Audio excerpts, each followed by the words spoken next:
Baik, bismillahirrahmanirrahim. Wassalamualaikum warahmatullahi wabarakatuh. Nah, sekarang kita masuk ke manhaj istidlal inda ahlil ahwa wa ahlil bidah. Nah, silakan dibuka di kitab di halaman, masih di halaman 36. Di pertemuan sebelumnya kita sudah bahas sumber pengambilan dalilnya ahlul bid'ah dan ahlul ahwa. Sekarang kita lihat bagaimana metode beristidlal mereka. Tentu ini adalah metode yang salah ya. Ya, jadi di sini kita mempelajari yang salah karena sebelumnya di pertemuan-pertemuan sebelumnya kita mempelajari yang benar. Ya, maka Arab tu syarra la li syarri. Kita mengenal keburukan bukan untuk melakukannya, walakin liyatawaqi, akan tetapi untuk bisa menjauh darinya. Baik. Jadi manhaj istidlal mereka dikatakan di sini fa inna ahlal ahwa'i wal bid'ah.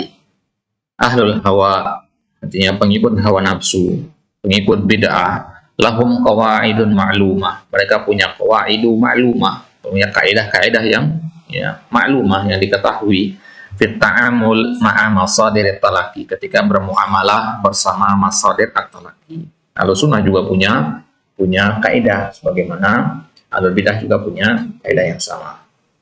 Nah, baik. Wa kullu ta'ifatin minhum tamayyazat wa arafat wa urifat bimaslakin min hadhil masalik wa min tilkal qawaid. Dan ya masing-masing dari ya kelompok-kelompok tersebut dari ahlul ahwa dan ahlul bidah itu mereka punya kaidah-kaidah ini, artinya ya kaidah-kaidah yang akan kita baca sekarang ini mereka terapkan di dalam berakidah gitu.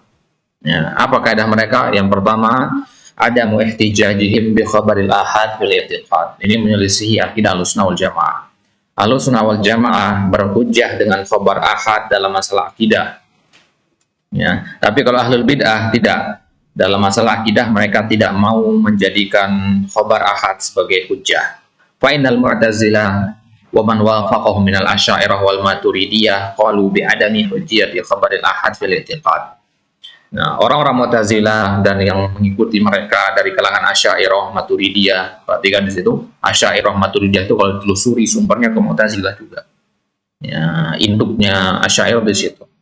Mereka mengatakan bi adami hujjati khabaril ahad. Mereka tidak menerima khabar ahad sebagai hujjah dalam masalah akidah. Kenapa? Karena kata mereka khabar ahad itu dhanni. Dhanni itu artinya kemungkinan benar dan kemungkinan salahnya sama-sama besar. La yufidul yakin, tidak 100% menunjukkan sebuah keyakinan, tidak 100% benar, itu kata mereka.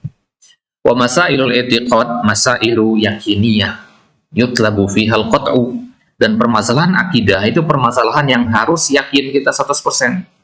Sedangkan ya khabar ahad itu sebatas dhanni, tidak sampai 100%, 50-50 gitu. Harus 100% gitu. Yutlabu fihal qat', harus pasti. Pamasnya di sini ya. Jadi dalam menerapkan akidahnya kan perkara besar, masalah hati dia harus 100% yakin. Nah, ya, sekilas ini kan pendapat yang benar ya, sekilas ini menggiurkan sekali pendapat. Bagaimana para ulama membantahnya? Yaqulu al-Qadi Abdul Jabbar, inna jami'a ma rawahu wa dzakaruhu akhbar ahadin wa la yajuzu qabula dzalika fi ma tariquhu al-ilm li'anna kulla wahidin minal mukhbirina yajuzu alaihi al-ghalat. Kata mereka, seluruh yang mereka riwayatkan, yang mereka sebutkan yang berkaitan dengan khabar ahad itu nggak boleh diterima. Siapa yang mengatakan ini?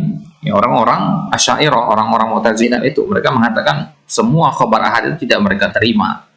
Ya, kecuali yang tariquhu al-ilm. Ya, li'anna kulla wahidin. Kenapa kok tidak diterima khabar ahad itu? Karena kulla wahidin minal mukhbirin.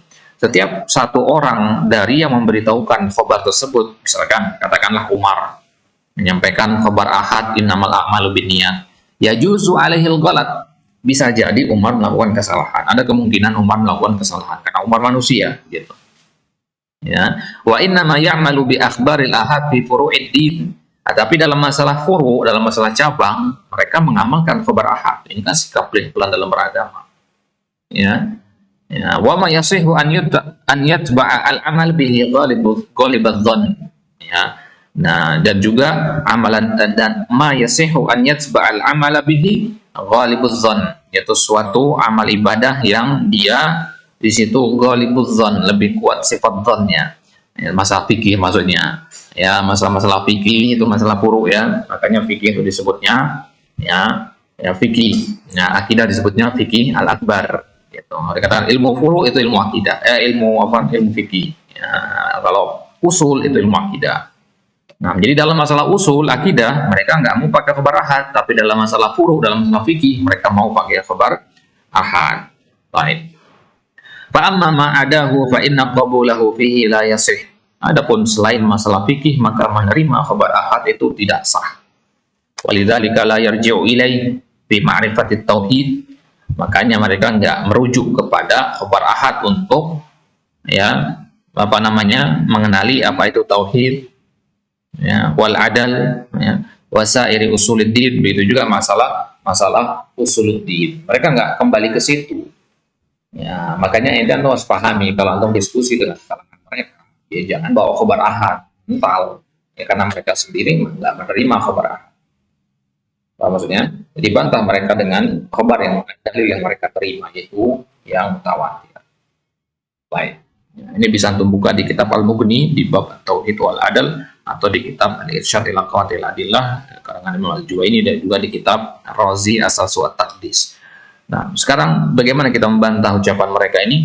Munaqasyah da'wa adam al-istidlal bi akhbaril ahad bil aqidah. Ini sebenarnya sudah ada sekilas sudah kita bahas ini di pertemuan-pertemuan dulu di akidah yang kaidah yang pertama ya. Yang bahwasanya Ahlussunnah menerima khabar ahad sebagai sumber dalil, itu sudah kita bahas sebenarnya, tapi di sini kita akan lebih pertegas lagi. Baik, munaqasyah di sini ya diskusi untuk bantahan atas dakwah, atas persangkaan bahwasanya tidak boleh berdalil dengan khabar ahad dalam masalah akidah. Ingat, kita memperinci di sini dalam masalah akidah. Asy'ariyah itu tidak menolak khabar ahad keseluruhan, tidak, hanya dalam masalah akidah saja. Jangan sampai salah di sini. Bisa nyerang balik mereka nanti di situ. Yang pertama, musadamatul kitab wa sunnah. Ucapan mereka yang mengatakan bahwasanya khabar ahad itu tidak boleh dipakai dalam masalah akidah itu musadamah dengan Al-Qur'an dan Sunnah. Musadamah itu berbenturan. Ya. Arti ucapan antum itu, klaim antum itu berbenturan dengan Al-Quran dan Sunnah. Al-Quran, contohnya misalkan, qala ta'ala, ya ayyuhalladzina amanu in ja'akum fasiqun binaba'in fatabayyanu in ja'akum fasiqun. Ya, rajul wahid. Hadil ayah dalatun ala tasabbut min khabaril fasik. Ayat ini memerintahkan kita untuk mentasabbut, mengkonfirmasi berita yang dibawa oleh orang yang fasik. Fa in qama ala khabarihi syawahidu dalatun ala sidqihi fajibu qabuluhu wal amalu bih. Kalau ada orang lain yang memperkuat khabar dari si fasik tadi, menunjukkan atas kejujurannya orang yang fasik tadi, maka wajib kita terima dan amalkan. Walihada lam ya'murillahu bi raddi khabarihi mutlaqan. Itulah kenapa di ayat ini Allah tidak memerintahkan kita untuk menolak khabar orang yang fasik itu secara mutlak, tapi disuruh kita tasabbut dulu gitu. Konfirmasi dulu. Jadi nggak langsung bilang khabar dari orang fasik tinggalkan seluruhnya, enggak. Nah, wa kadzalikal ayatu tufidu anna hunaka farqan baina khabaril wahid al-adl wa khabaril fasik. Nah, maka ayat ini juga ya berarti kandungannya adalah bahwasanya ada perbedaan antara khabar wahid orang yang adil dengan khabar orang yang fasik. Fasik kan lawan dari adil kan. Nah, karena di sini dikatakan in ja'akum fasiqun. Mafhumul mukhalafahnya apa? Berarti kalau orang yang datang adalah orang yang adil, butuh tasabbut tidak? Tidak butuh. Berarti terima nggak? Ya terima. Tasabbut aja nggak perlu, apalagi ya harus diterima berarti. Orang tasabbut aja nggak perlu. Gitu. Baik. Wa kadzalika wa khabarul fasik wa anna tasabbuta fi tsani dunal awal. Tasabbut itu hanya yang kedua, yaitu orang fasik. Orang yang adil tidak perlu. Walau kana khabaruhu la yufidu ilman la amara bi tasabbuti fi. Kalau seandainya khabar orang yang satu orang saja itu tidak memiliki ilmu, artinya la yufidu ilman, tidak bermakna ilmu, la amara bi tasabbuti fi. Maka tentu kita juga diperintahkan untuk tasabbut kepada orang yang adil. Seharusnya ayatnya akan berbunyi ya ayyuhalladzina amanu in ja'akum adilun aw fasikun binaba'in fatabayyanu. Seharusnya begitu kan?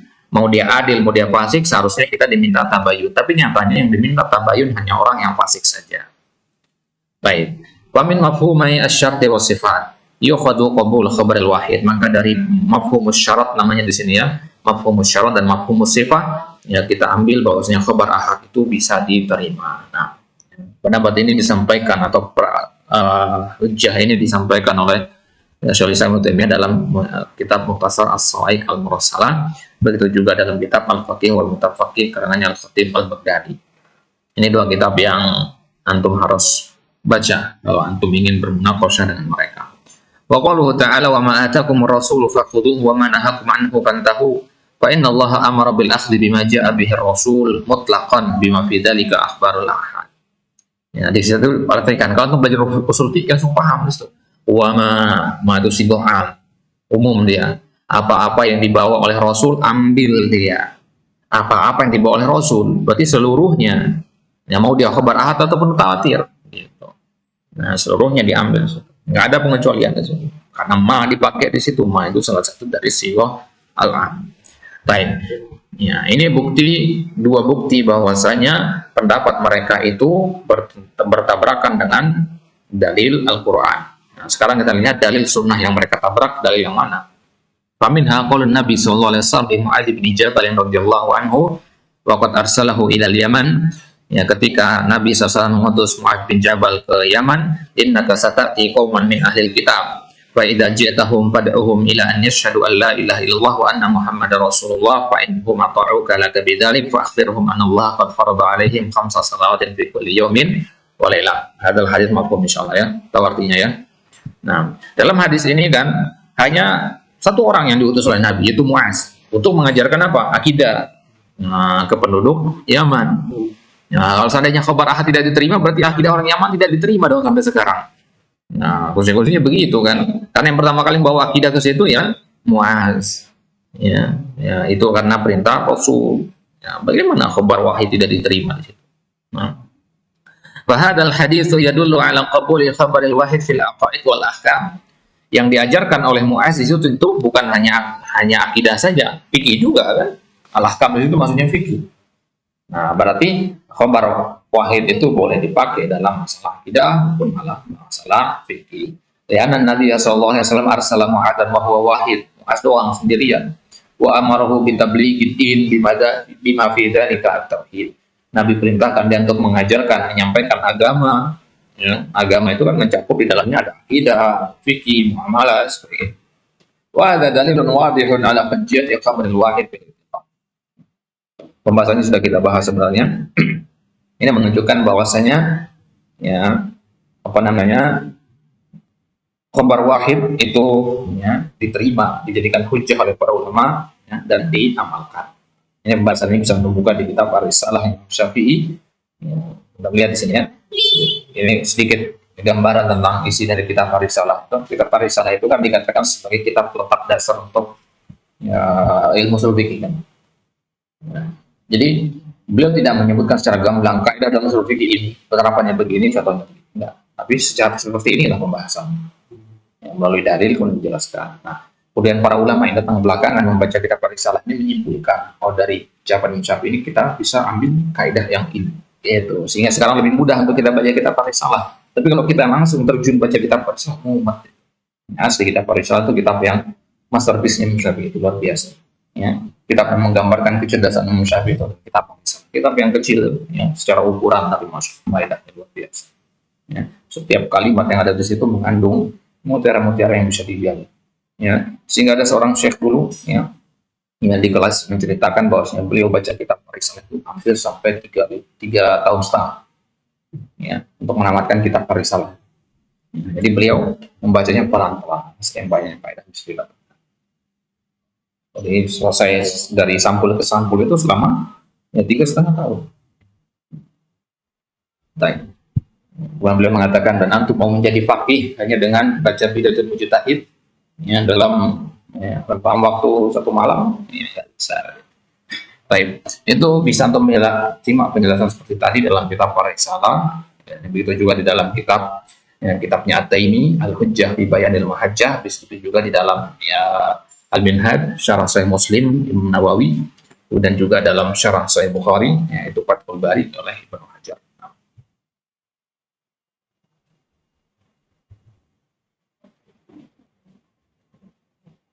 Baik.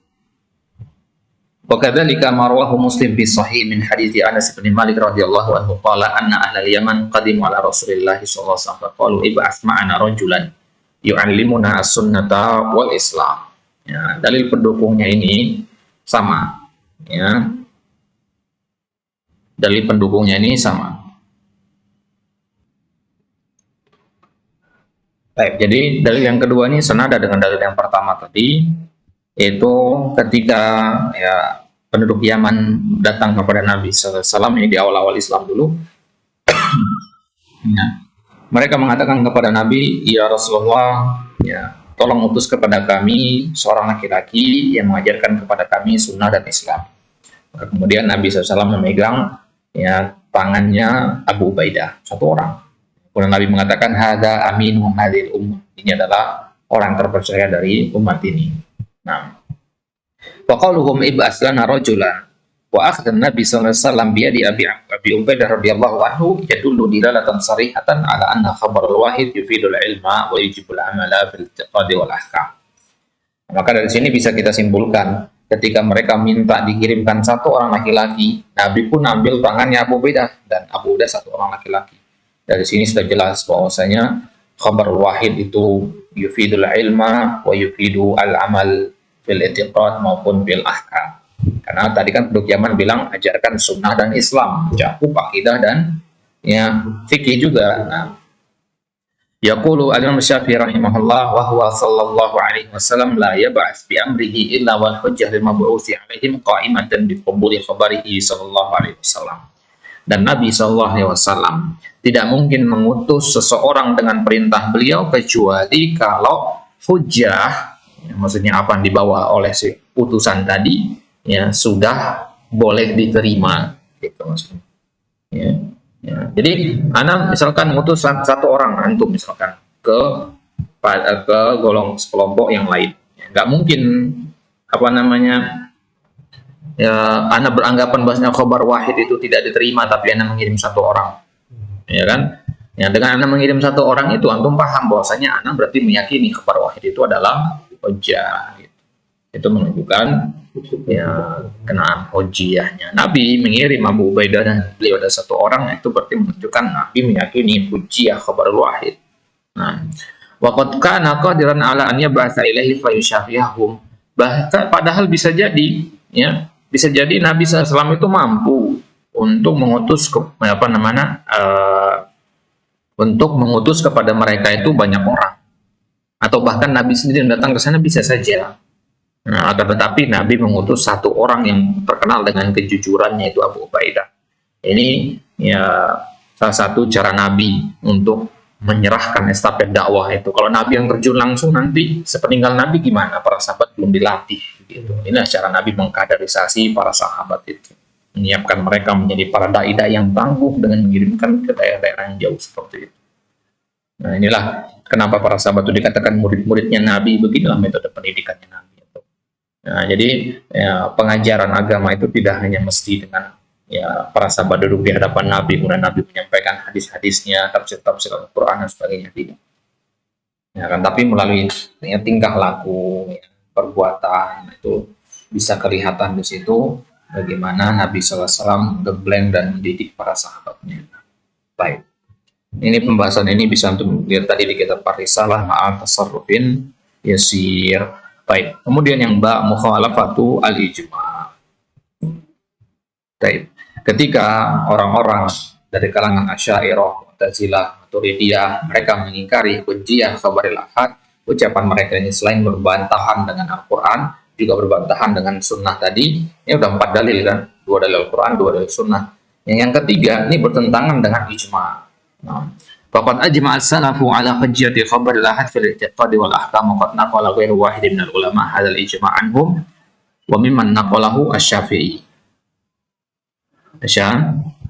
Dikecilin dikit untuk kecilin. Baik, di antara yang menukilkan bahwasanya ijma' dalam masalah ini adalah Al-Imam Syafi'i. Nah, dan ucapan ini sudah pernah kita ambil sebenarnya, kita baca cepat saja. Anda bisa rujuk di pembahasan kaidah atau manhaj istidlal Ahlussunnah wal Jamaah di pertemuan sebelumnya. Baik. Imam Syafi'i menukilkan ada ijma dalam masalah ini. Beliau mengatakan walam yazal sabilu salafina wal quruni ba'dahum ila man syahadnahu hadhihi as-sabil. Ya, generasi terdahulu dan generasi-generasi setelahnya mereka semua berada di atas metode ini kata Imam Syafi'i. Berarti ijma sudah itu. Wa kadzalika hukiya lana amman hukiya lana anhu min ahli ilmi bil buldan. Begitu juga telah menyampaikan kepada kami orang-orang ya tentang ijma ini, yang mana mereka ini adalah orang-orang yang juga mendengar dari ahlul ilmi bil buldan, dari banyak daerah. Qala wajadna Sa'idan bil Madinah yaqulu akhbarani Abu Sa'id al-Khudri an Nabi sallallahu alaihi wasallam fi as-sarfi wa yuthabbitu hadithahu sunnatan. Ya, wa yaqulu haddatsani Abu Hurairah radhiyallahu anhu an Nabi sallallahu alaihi wasallam fa yuthabbitu hadithahu sunnatan. Wa yarwi anil wahid ghairuhuma fa yuthabbitu hadithahu sunnatan wa ghairuhu min muhadditsil Madinah kulluhum yaquluna haddatsani fulanun rajulun min ashabin Nabi sallallahu alaihi wasallam wa min at-tabi'ina rajulun min ashabati Rasulullah sallallahu alaihi wasallam fa nusabbitu dzalika sunnatan wajadna wa Tawus Mujahid wa muhadditsin nas wa alamihim bil amsar kulluhum yuhfadhu anhu tasbitu khabar al-wahid an Rasulillah sallallahu alaihi wasallam wal ittihad ilaihi wal ibta'i bihi wa yaqbaluhu kullu wahidin minhum amman fawqahu wa yaqbaluhu anhu man tahtahu walau jaza li ahadin minan nasi an yaqula fi ilmil khassah ajma'al muslimuna qadiman wa hadithan ala tasbiti khabaril wahid wal intihai ilaihi bi annahu lam yu'lam min fuqaha'il muslimin ahadun illa wa qad thabbatahu jazali walakin aqulu lam ahfad an fuqaha'il muslimin annahum ikhtalafu fi tasbiti khabaril wahid bima wasaftu min anna dhalika mawjudun ala kullihim. Baik. Intinya ucapan Syafi'i dari kalimat terakhirnya, saya tidak pernah tahu, tidak pernah menghafal ada ucapan dari fuqaha kaum muslimin, dari guru-guru saya yang menyebutkan bahwasanya ada perselisihan dalam masalah hujjah khabar al-wahid ini. Artinya apa? Artinya para ulama sudah sepakat dalam masalah ini, ijma. Ya, baik. Ya, itu penukilan ijma oleh Imam Syafi'i. Ya, jadi ijma itu bukan kita mengatakan kaum muslimin berijma. Jangan sembarangan mengatakan seperti itu. Ya, kalau kita sekarang itu hanya boleh mengatakan ya, Imam Syafi'i menukilkan ada ijma dalam masalah ini, itu yang benar. Ya, kalau antum mengatakan ijma kaum muslimin dalam masalah ini, antum sudah berhubungan dengan beberapa ulama sampai menyimpulkan itu ijma. Ya, antum sudah safar ke beberapa negara sampai bisa menyimpulkan itu ijma.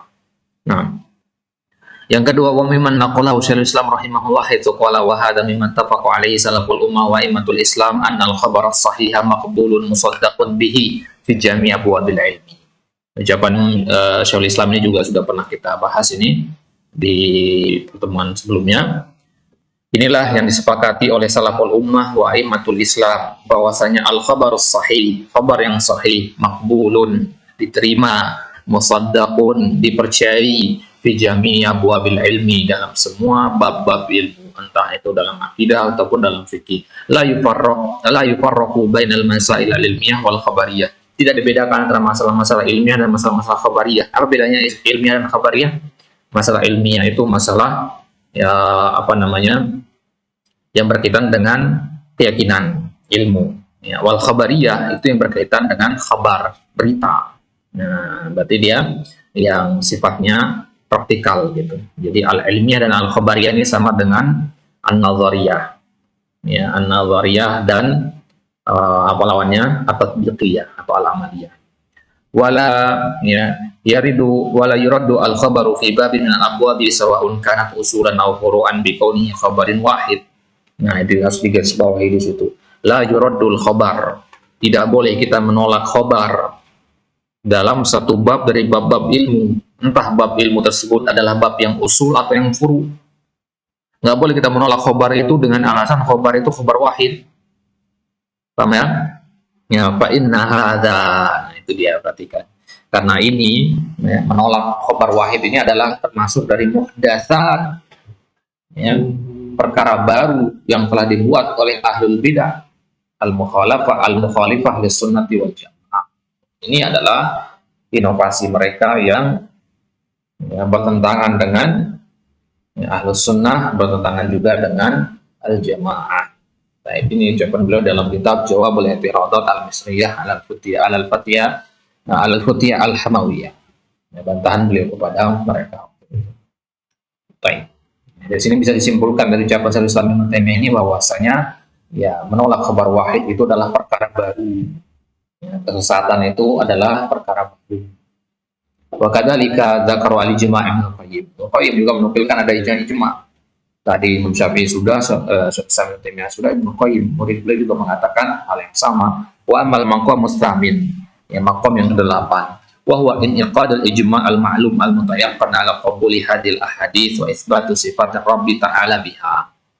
Ya, meyakini ijma' yang sudah diketahui sama-sama, diyakini bahwasanya itu adalah sebuah ijma', ya. Maka ijma tersebut menyatakan bahwasanya harus kita qabul, menerima hadhil ahadits, hadis-hadis ahad itu, wa isbat sifat Rabbi ta'ala, dan boleh kita menetapkan sifat Allah dengannya.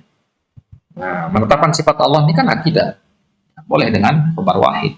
Fahada la yushakku fihi man lahu aqallu khibratin bil mangkul. Ini tentu adalah sebuah perkara yang tidak akan ditolak oleh orang meskipun dia memiliki pengalaman yang sedikit dengan ayat-ayat Al-Quran atau hadis. Artinya meskipun ilmunya sedikit, dia pasti akan meyakini ada ijma' di situ gitu. Fa inna sahabata humul ladina rawaw al-hadis. Karena para sahabatlah yang telah meriwayatkan hadis-hadis Nabi, wa talaqqaha ba'dhum an ba'din bil qabul. Satu sama lain sama-sama menerima hadis. Walam yunkirha ahadun minhum ala man rawaha. Tidak ada yang saling mengingkari hadis-hadis itu. Summa talaqaha anhum jami'ut tabi'in min awalihim ila akhirih. Kemudian para tabi'in juga mengambilnya. Ya, contohnya misalkan tentang berita ya ketika terjadi tahwil kiblah itu, perubahan arah kiblat di Masjid Al-Qiblatain kepada penduduk Kuba. Ya, itu kan khabar itu sampai kepada kita sekarang itu karena dinukilkan dari para sahabat sampai kepada tabi'in mereka kepada tabi'in terus sampai zaman Imam Bukhari. Nah, itu kita tahu khobar ini, padahal dia adalah khobar ahad. Ya. Kalau kita katakan khobar ahad itu tidak dijadikan hujah, lantas kenapa khobar itu sampai kepada kita sekarang? Artinya, kalau kalau khobar ahad itu bukan hujah, para tabi'in nggak akan repot-repot meriwayatkannya dalam kitab-kitab mereka. Ya. Baik. Wa man sami'aha minhum talaqaha bil qabul wa tasdiq lahu man lam yasma'ha minhum talaqaha an tabi'in kadzalika tabi'in ma'a tabi'in. Nah, intinya adalah mereka semua menerima hujjah khabar al-ahad. Baik. Kemudian yang jim al-ittirab wa tanaqud. Nah, ya, yang tadi kita katakan penolakan kita terhadap akidah ahlul bid'ah yang mengatakan khabar wahid tidak bisa dijadikan hujjah. Yang pertama dia berseberangan dengan Al-Qur'an, ya, berseberangan juga dengan sunnah. Kemudian yang kedua dia menyelisihi ijma'. Yang ketiga, ketika antum mengatakan khabar ahad bukan hujjah, di situ ada al-ittirab wa tanaqud. Ucapan ini mengandung kontradiktif. Ucapan ini secara ilmiah ya adalah ucapan yang keliru, ucapan yang batil. Kenapa? Insyaallah taala kita akan lihat di kesempatan selanjutnya bagian yang ketiga. Allah taala ala wa